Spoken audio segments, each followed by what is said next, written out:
Hi! Whoa! A review! I've been actually wanting to get back into reviews for the longest time, but there's been some technical obstacles.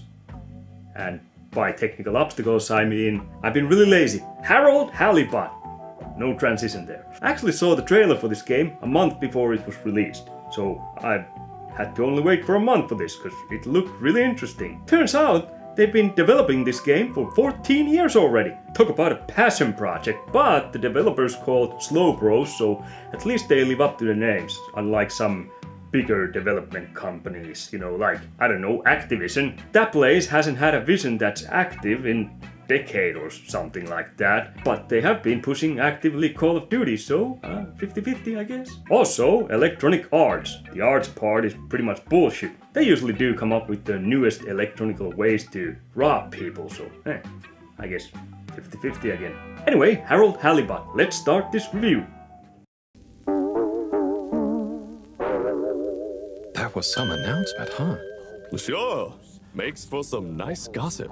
Now, Harold Halibut is a game about people who are stranded in a spaceship on an alien planet at the bottom of the alien sea. Pretty interesting premise. The spaceship fled Earth 250 years before the moment we were actually playing in this game, so you know, it took them quite a while to get to the planet. I don't know the exact amount they've spent on the bottom of that sea, but from the way they talk, apparently the oldest people witnessed the crash, so. But the spaceship is the size of a small city, so you know, they have plenty of room and they have electricity and food and all that, so they do survive. They do have their own recycling systems and all, so they can exist there at the bottom of the alien sea. Now Harold is a handyman and a lab assistant, so he pretty much does all the dirty work, you know. He scrapes off some spray paints and fixes stuff, cleans filter units and helps the professor with lab stuff. Now all the other people in the spaceship have pretty much adjusted to the way of life there, but the professor is constantly searching for a way to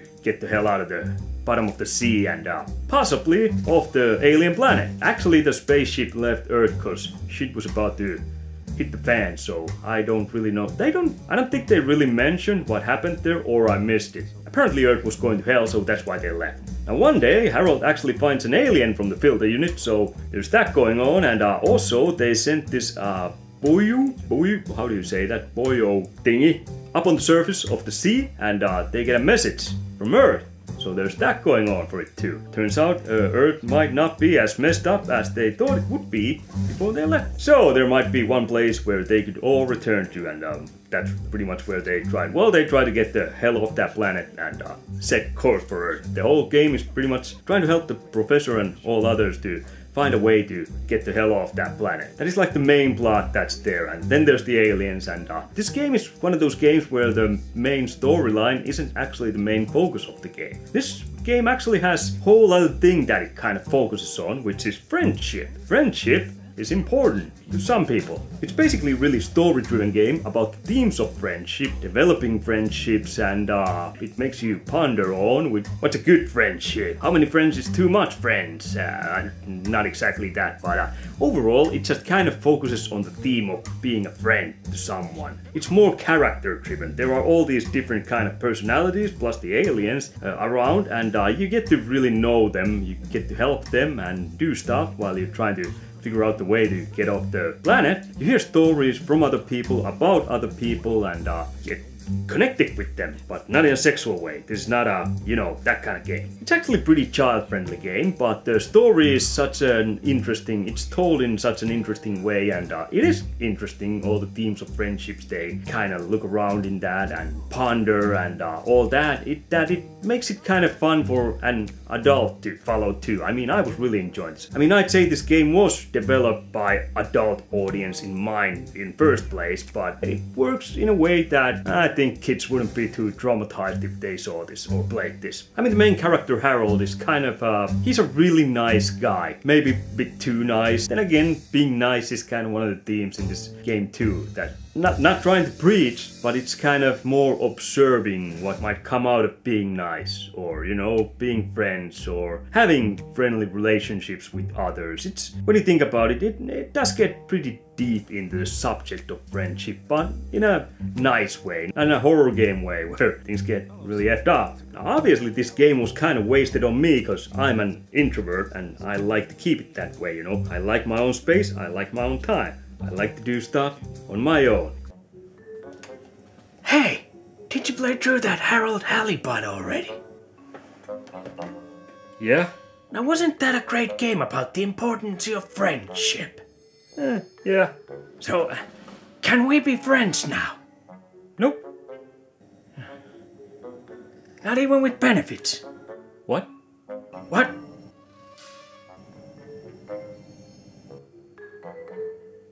I gotta go, I left my printer on. Wait. What's that sound? Isn't there more to life?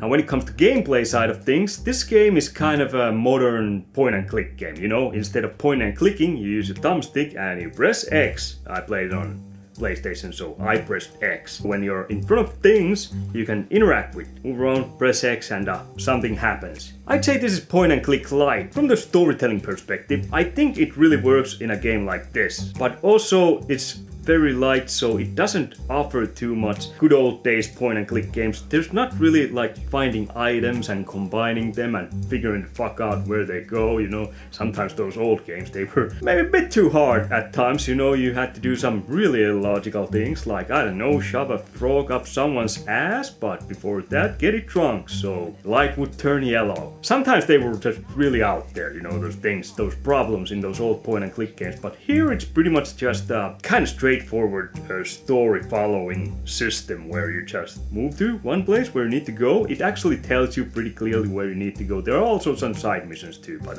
pretty much tells you who you need to talk to or where you need to go, or usually both, you know, who you need to talk to and where. So you just go there, you press X, and the story just kind of goes forward. So it is really a story-driven game, you know. There isn't really like anything that challenges you from a gameplay perspective. I'd call this an animated movie, but you have to manually walk to the next scene. It's more like that. There were a few things you could do. I mean, there was arcade where you could fly. There were a few games where you could fly through these rings, and it was kind of boring, but you could do that, you know. It's you know, some kind of distraction if you're tired of walking from point A to point B and talking and stuff. So in that sense, yeah, I was there, but I tried it like once, 2 minutes probably, and I quit. Then there were a couple of parts where you've got to do something like you had to screw some panels open, so you were controlling the screwdriver. Basically you just point a screw, press X, and it would screw the screw and open the panel, and really light point and click. Really light. Like light. Now there was tutorial though, which is kind of the only storytelling / gameplay stuff that actually kind of pissed me off in this, because it was so stupid. It didn't piss me off, but it was really stupid. Harold, the main character, he's in his 20s, he says that at one point, so yeah. He's lived in a spaceship all his life, and he gets this, well, not cell phone, but they're kind of iPad or something where you have your missions and all that. I get it, tutorials can be sometimes kind of tough to integrate in the game, because you want to tell your players what the buttons are, but you kind of want to make it organic. Here it was just, well, I've lived in the spaceship all my life, give me the iPad. Oh, by the way, how you exactly work this? That's kind of my only gripe when it comes to the gameplay. Well, the gameplay is light, but in this style of gameplay they were going for, and also storytelling. That was just kind of really fucking stupid, but it's over quickly, so it didn't ruin my whole gaming experience. So, I access the list. It'll come back to me. Just go to the 4 selection buttons. Okay. Where were they again? The upper right of the pad. Ah, yeah. I'm doing a review, so I gotta try to find something to bash, okay? So yeah, I'm going with the tutorial. It was stupid. Okay, Harold, I need some light here.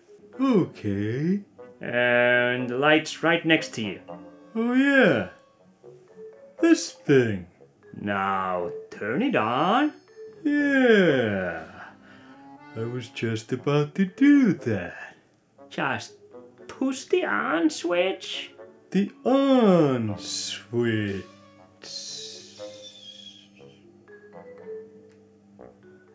God damn it, Harold. You're in your 20s. You've lived in the ship your whole life. You use that light every day. Yes, in my 20s.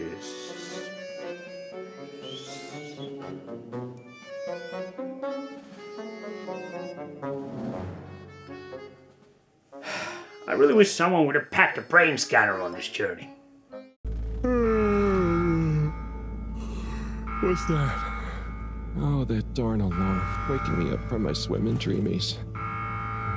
But now we get to my probably favorite aspect. It's either story or this, which is the graphics. Now, it's not like some super realistic newest AAA action game. Thank God, this one actually has some character and it's kind of unique. It's got this stop motion style, what's that, claymation style graphics. So that's one of the reasons why it took so long to make this game, because I believe they hand built all the sets and all the character animations as all those. While they're controlling the character, it is doing that stop motion stuff. I mean, the game just looks fantastic. I was really digging it. There's just something magical about the whole graphical style. I mean, even as a kid, when I saw cartoons were kind of like, well, they were cartoons, and I watched cartoons, and yeah, great. But when I saw clay animations, it was always this kind of their own vibe in those, you know? I don't know what it is, but I've always been fascinated by that style. It's so cool. It's in a way it's more realistic, but in a way it's not. Also, it kind of creates this more depressing, but also kind of more warm feel to it. That makes any sense. There's just something about the animation style that I just always found a bit depressing, but also warm, and both in a good way. Those are the feelings I always get when I see clay animations. I don't know, maybe there's something wrong with me, but hey, that's how I feel. So shut up.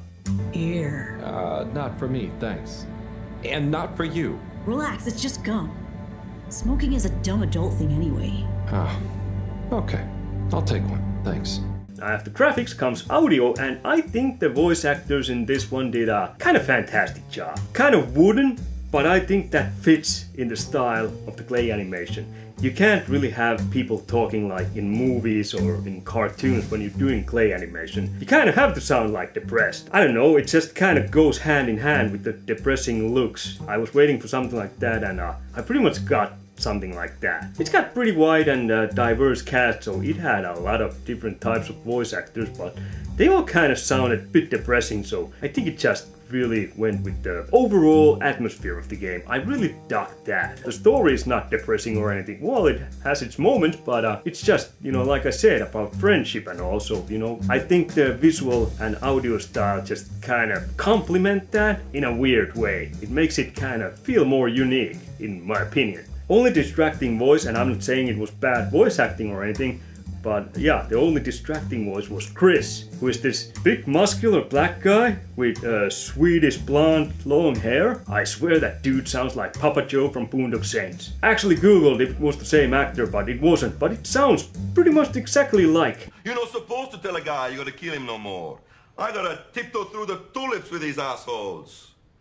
Got any idea how to work the old telly? Music side, I really dug that. It was mostly quiet, but it had some ambient noises, and there were a few times when they actually put out some certain track in the background which fitted some certain scene or something like that. There was at one point, this is a German company that developed this game, and they had this German track which otherwise I wouldn't really listen to or pay attention. It would sound kind of weird, but it just fit the scene, so I think they really nailed the music side also in this one, that they had tracks and they knew how to use them in the right moment, and overall just the ambient and all the quietness also, that is an artistic choice, and it fit every time in the whole scheme of things and the story and all that. So yeah, music was pretty spot on in this. It wasn't a long game, it took me around 9 hours to finish it, There is trophy where it says you spend more than 15 hours, but I did like most of the side missions I could find, and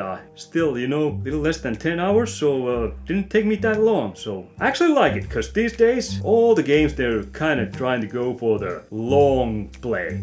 Let's fit in as much as we can, some generic crap in this, so people spend more time with this. That's kind of the style of the modern world. Yeah, nice 10-hour experience. I really enjoyed it. It was the perfect length, because I was looking for something smaller, and really enjoyed my time with the game. And I think if it would have been longer, it might have gotten a bit dull towards the end, but no, I think the length was just perfect, so I enjoyed myself from start to the end, and I didn't feel bored at any time, even though the game does tell its story in kind of slow fashion, but it's more about the characters and their interactions, like I said, the whole concept of friendship. So if you're looking for action, well, you're already in a whole wrong direction if you're going with Harold Halibut. Harold Halibut is for people who want shorter story-driven experiences, and they don't have all the time in the world. I actually have a real job on top of this, so yeah, I gotta do something else. So I appreciate when there's any time a game that's good and I can just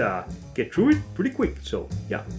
If I still had my own hair, it would never have come to this. Tommy, I'm sure it's not like that. You don't understand, Harold, what it's like to get old. Overall, I really enjoyed my time with Harold Halibut. It's a fun, quick, heartwarming, and positive story-driven adventure. Might not be much there in the form of gameplay, but the audio, the music, the characters, the story, it just all kind of fitted in the style, and it's a really light-hearted and fun. So for people who are looking for maybe something a little lighter snack between maybe, I don't know, longer games or something like that, you want just a little taste of something in between before you jump into your next Ubisoft treasure hunting simulator, this might be good. Just play it in between Assassin's Creed or Call of Duties or whatever shit that people play these days. This one actually has character. This one has a innovative style. This one has uniqueness to it, and this one actually has well-written story apart from the tutorial. And the audio side was pretty fucking awesome. When it comes to giving this game a score, I first thought about 9, but then I started thinking, and I think I'm gonna go with 8.5. I'm taking the half point off, because if this would have been actually animated movie or animated series and I wouldn't have to walk between the scenes myself, I would have probably enjoyed this even more. All the audiovisual style and the storytelling and all that. I was playing this late at night on my couch, so there were certain times when I just kind of wished that I could just put down my controller and just follow the story, just watch it. Because of that, because of the tutorial and all that, I'm gonna drop half point from the 9, 8.5, that ain't bad, and I'm kind of trying to come back with the game reviews too. I've dropped down the amount of skits I do. I had a couple here, but I'm just gonna kind of slowly work my way back into doing game reviews, and I'm probably gonna focus more on indie games or AA games, smaller games. I don't know. AAA games, first of all, they take time, a lot of time, and once I actually get through one of those games and I'm ready to do my review, half the world has already played it through, and the other half isn't interested. So yeah, a lot like in my movies, I kind of try to focus on the not as well known. So I wanted to go with Harold Halibut here as first one, because the trailer really caught my eye, and I didn't regret it. I really enjoyed my time with it. Here was this review. I'm gonna fuck off, and you should fuck off too, and let's fuck back here when I come back with something else. I don't know. Maybe another game review. I still have no idea what I'm gonna review next. I gotta check what interesting indie or AA titles are coming out. Don't know. It's a mystery, even for me. So, yeah. Do I look like the kind of guy who thinks ahead of things? Nope. Not my style. See ya. Bye. Whatever.